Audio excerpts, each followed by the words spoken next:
Hello investors, welcome back to our channel. నేను ఈ వీడియోలో సూజ్లాన్ ఎనర్జీ లిమిటెడ్ స్టాక్ యొక్క టెక్నికల్ అనాలిసిస్ని ఎక్స్ప్లెయిన్ చేస్తాను.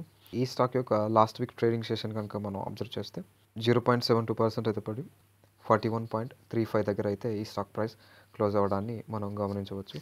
ఈ స్టాక్ యొక్క టెక్నికల్ అనాలిసిస్ని నేను వీక్లీ టైం ఫ్రేమ్లో అయితే చేస్తాను. వన్స్ ఒక హైని క్రియేట్ చేసిన తర్వాత we can see huge correction 29% అయితే ఈ స్టాక్లో కరెక్షన్ అయితే మనం చూడొచ్చు.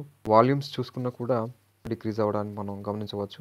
ఇంపార్టెంట్ లెవెల్స్ గురించి మాట్లాడితే 44 ప్రైస్ దగ్గర అయితే ఈ స్టాక్ రిజెక్ట్ అవ్వడాన్ని, అదేవిధంగా 38 ప్రైస్ దగ్గర అయితే సపోర్ట్ తీసుకోవడాన్ని మనకి ఈ చార్ట్లో అయితే క్లియర్గా కనిపిస్తుంది. సో నెక్స్ట్ ఏంటి, అందరికీ తెలిసిందే ఈ స్టాక్లో వచ్చినటువంటి న్యూస్కు సంబంధించి ఈ మెర్జింగ్ ఏదైతే ఉన్నదో న్యూస్ని బేస్ చేసుకొని ఫ్లక్చువేట్ అయ్యే అవకాశాలు అయితే కనిపిస్తున్నాయి. వచ్చినటువంటి న్యూస్ పాజిటివ్ కనుక స్టాక్ అనేది రియాక్ట్ అయ్యే అవకాశాలు ఉంటాయి. మేబీ ఓపెన్ అయ్యే టైంకి గ్యాప్ అప్లో ఓపెన్ అవ్వడం కానీ, గ్యాప్ అప్లో ఓపెన్ అయ్యి ఈ లెవెల్ని కనుక 44 రూపీస్ని కనుక టెస్ట్ చేస్తే అగైన్ మనకి మంచి మూమెంట్ అయితే చూసే అవకాశాలు కనిపిస్తున్నాయి, లైక్ 50 రూపీస్ దాకా. సో వన్స్ 50 రూపీస్ని కనుక టెస్ట్ చేస్తే అగైన్ మనకి న్యూ ప్రైస్ యాక్షన్ బట్టి అప్పుడు న్యూ లెవెల్స్ అయితే మనం పోస్ట్ చేసుకోవడం అనేది జరుగుతుంది.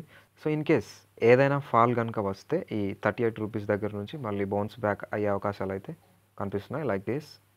సో ఇది టెస్ట్ చేసి అగైన్ ఒకవేళ ఫాల్ అయితే కనుక ఈ 38 రూపీస్ అయితే స్ట్రాంగ్ సపోర్ట్ అయితే అవుతుంది. అగైన్ బౌన్స్ బ్యాక్ అయ్యే అవకాశాలు అయితే కనిపిస్తున్నాయి అన్నమాట.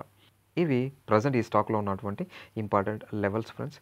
ఐ హోప్ ఈ వీడియో కనుక మీకు యూస్ఫుల్ అనిపిస్తే డెఫినెట్లీగా లైక్ చేయండి, షేర్ చేయండి అండ్ సబ్స్క్రైబ్ చేయండి. Thank you so much.